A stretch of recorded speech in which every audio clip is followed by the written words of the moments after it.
Friends, hello there. Welcome to another episode in the teaching series, and welcome to our upstairs little living room that we have. This is a playroom for our kids. So right behind the camera here are my kids' rooms, and there's some other things going on around the room. But as you can see, we've got a bunch of toys right here. This is where they all get kind of jammed and stuffed in there. And if you're a little bit OCD, you're probably breaking out in hives a little bit right there.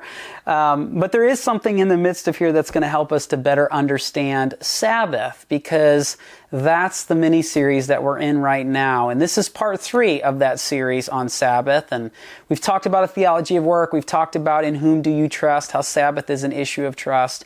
And in this episode, I want to look at one of the observations, and look at it more in detail, of an observation we made in last week's teaching when we read the Sabbath commandment in the Ten Commandments recorded in Exodus chapter 20. And one of the observations that we made is that it is the only commandment in the Ten Commandments where God references an event. So after he gives us, remember the Sabbath day, 6 days you shall labor, but the seventh is a Sabbath to the Lord your God. He then says in verse 11, "For in 6 days the Lord made the heavens and the earth, the sea, and all that is in them. But he rested on the seventh day. Therefore the Lord blessed the Sabbath day and made it holy." And so it takes us back to the beginning of the story. It takes us back to creation. And when God is saying to his people, I want you to take a break, I want you to cease, he references the example of how he did this in the creation story. So, God is creating on the day 1, day 2, day 3, day 4, day 5, day 6, and on day 7, we are told in Genesis chapter 2 that he has completed his work and he rests. He blesses the seventh day and he makes it holy. And it's just a very basic observation, but I believe it is so important for us if we're going to better understand just the idea of Sabbath, is that, friends, we were not created to go. We are not 24/7 beings. And the very being that can go 24/7, namely God, is a God who takes a break and sets an example for his people to follow. Because, let's be honest, God doesn't get done with creation and go, whew, that was exhausting. I'm going to need to take a day and put my feet up. Right? This is a God who is infinitely energetic. This is a God who doesn't have to take a break. And yet this is a God who takes a break and sets an example and says to his people, I want you to follow my example. And as we explored in last week's episode, we talk about this in reference to the first time the word Sabbath, Shabbat, a day of ceasing, shows up is in Exodus chapter 16. Now again, the idea of Sabbath is there in Genesis chapter 2. But how much did the people even know about this at the time? We don't know. I mean, Moses is the one who's going to give them the backstory and more of the information on Abraham and Isaac and just the rest of the story in Genesis. But when God introduces Shabbat, and he uses the word Shabbat, comes from the Hebrew verb shavat, to cease. It's a day of ceasing. And God says to them, for 6 days you're going to do, and the seventh day you're going to take a break. And then 4 chapters later, when he references this in Exodus 20, he says, take a look back at creation. I took a break as well. And friends, I would just submit to you that Sabbath is an issue of rhythm. that there is a beat, there is a cadence with which we are supposed to live life. And when God introduces, again, this idea of Sabbath back into the people in Exodus chapter 16, what's utterly fascinating is that they have just come out of Egypt, and Egypt was a 10-day week. At a couple of times during a couple of dynasties, we have that it was 8 days and then a 2-day weekend. But by and large, when people understood the world of ancient Egypt, it was always organized around a 10-day week. And so when God even introduces this idea of 6 days on and 1 day off in Exodus 16, this is revolutionary for them. And when you get into Exodus 20, now God is referencing the idea that He is calling them back to a 7-day week where 6 days they are on and 1 day they are not. God is helping them to see that there is a rhythm of being on for 6 and off for 1. And probably one of the best ways that I feel like I can illustrate this, and this is something a friend shared with me years ago, has to do with just the idea of a drum. So here's the bongo drum, and my little boy Zyler, who's 4 years old, this is his drum, and we actually just got him a new drum. And the reason why we got him a new drum is just a few months ago, I came up the steps, so there are steps right over here. I came in right here into this space, where his new drum is as well. He had his old drum, a drum that I got him in Jerusalem, and as I'm coming up the stairs, he has a drum flipped over, and he's peeing into it, laughing his head off. All right, life with a 4-year-old right there. I mean, it's incredible. He's giggling his head off. And so, of course, we had to throw it out. It was just awful. And then when we got him this drum, his first words out of his mouth were, "Daddy, I promise I won't pee in that one." And I was like, good, because if so, this is your last drum. But here's the idea of a drum, is that a drum doesn't sound good if there isn't a beat to it. So I can just take the drum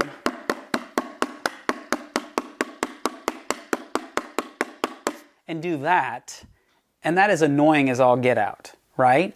But if I take a drum, and by the way, I just have no rhythm, so just, don't judge me. For those of you musicians out there, lots and lots and lots of grace. But if you hear something like this,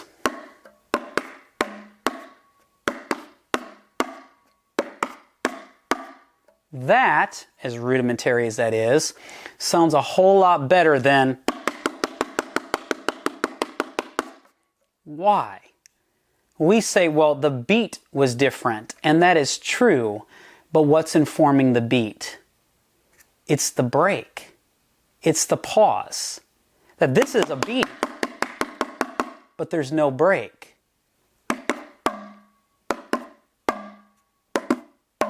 That's got its own beat because there's a break. And it's the break that gives the beat its soul. And friends, I would imagine that for many of us who are watching this, that our life sounds a whole lot more like this because we don't have a break in our beat. We go, go, go, go, go. And our life is just noise. It has no rhythm. It has no beat. It has no cadence. It's just constant noise. And I believe that this is one of the main things that God was helping Israel to see, is that God goes, listen, I have created you to function in such a way where you are not designed to go, go, go, go, go. There has got to be a break in your beat in order for it to have soul, for you to be a healthy human being. And so God goes, I want you to take a break, because it is healthy for you, and I haven't created you to go, go, go, go, go. I remember several years ago, I was leading one of my trips in Israel, and I had a farmer on the trip, and we were talking about this idea of cadence and rhythm and Sabbath, and he just said, he says, I've got this farm, and he says, we use horses a lot. And he said, one of the things that we found out is, he said, for a while, we would use the horses for 7 days in a row, and then we would give them a day off. And he said what we found out is that the horses were tiring out too early in the season. He said, so the next year we tried something different, and instead of giving the horses 7 days on and 1 day off, we did 5 days on and 1 day off. And we found that as we got towards the end of the season, the horses still had way too much energy and we couldn't control them. And then we went to 6 days on and 1 day off. And he said, it was perfect. You know, in the Sabbath commandment, God says, I want you to take a break. 6 days on, 1 day off. This is for you. This is for your sons and daughters. This is for your male and female servants. This is for your animals, he says. And this is also for the foreigner within your gates. That there is a rhythm and that there is a cadence to how God has created the world to function. That God creates the world and he does this 7-day pattern. He says, listen, this is how I have created the world to function. And so that it's not that we work and then all of a sudden we take a rest. It's this idea that the rest is central and core to the beat of our life. That it is centered around the rest. I mean, even one of the fascinating observations from creation is that when did God create Adam and Eve? He created them on the 6th day. That their very first full day was to be a day of rest. And a lot of great scholars and theologians have just offered this idea that it's not that we rest from our work, it's that we work from our rest. That what's the central aspect is the rest that we have. It's the rest that we're supposed to employ in our lives. That rest isn't a reward for our work. Rest is the very thing that everything we do is supposed to be centered around. And so it's not that God's just saying, well, I want you to take a break so that you have more energy to do more work. It's that God's saying, at the center of how I've created you to function, I want you to operate out of rest. So if you're on for 6 days, take the 7th day off. Get back to this sense of rest. And find this day as a day that gives you energy and life and restores you, because it's the break that gives the beat its soul.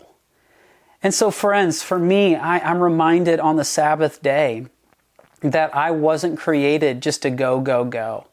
And that in times in my life where I am not acting out of a healthy lifestyle, it's because I am doing too much. And I'm not allowing rest to be part of my rhythm, not only in a Sabbath, but even in the midst of my day, to start my day, with a really good night's rest, because that's how the Bible begins, right? It's evening and there's morning. The day actually begins with an evening. It begins with rest. And then out of the rest of the day unfolds. And so I need a day to be reminded of that. I need a day of rest, not just something that just gives me energy to do my work better during the week, but to be reminded I am not a beast of burden.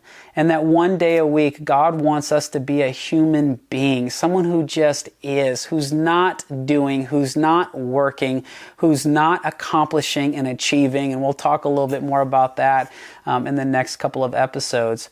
But it is a day where we are reminded that God has created the world to work a certain way. And He has set an example, even though He didn't have to take a break, to say, you need to take a break as well. Because friends, Sabbath is an issue of rhythm. And God's question to us is, do you have rhythm? Do you have the right rhythm? Because it is the break that gives the beat its soul. So friends, thanks so much for joining me in my living room upstairs. Thank you for watching. Thank you for listening. May you walk out the text well in your life.